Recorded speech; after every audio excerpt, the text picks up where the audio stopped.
Hello po mga kaibigan, welcome po kayo sa YouTube channel ko.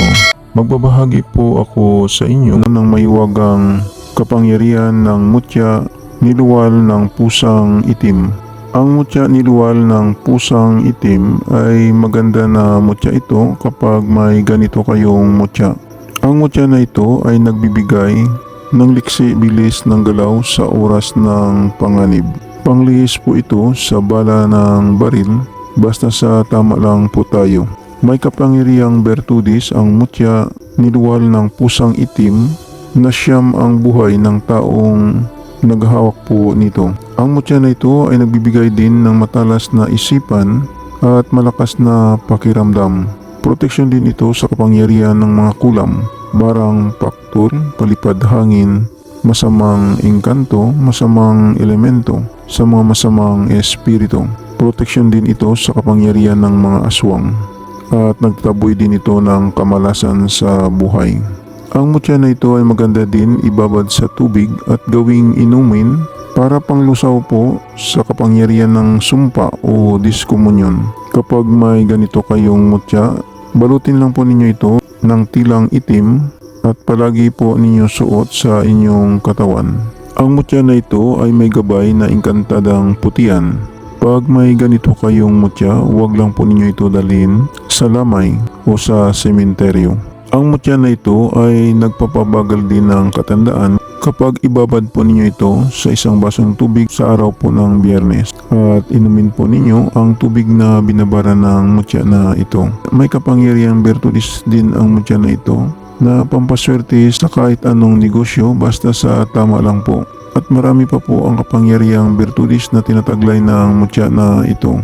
Tingnan na lang po ninyo ang kanyang kaunting video.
Yan po ang mutya na niluwal ng pusang itim. Sa mga viewers at subscriber ng Milagro de Santo Cristo, maraming salamat po sa inyong panunood at maraming salamat din po sa pag-follow po ninyo sa aking shop sa Shopee at sa aking Facebook page ng Milagro de Santo Cristo. At mag-subscribe naman po kayo sa YouTube channel ko.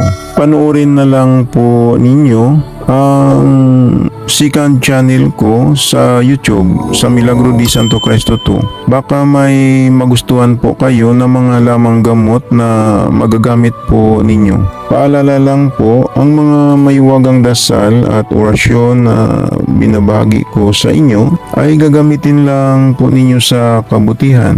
Gumagana na. Ito hindi na kailangan ng 49 days na dasal. Ang kailangan lang magdasal kayo sa Panginoong Hesus sa gabi bago matulog.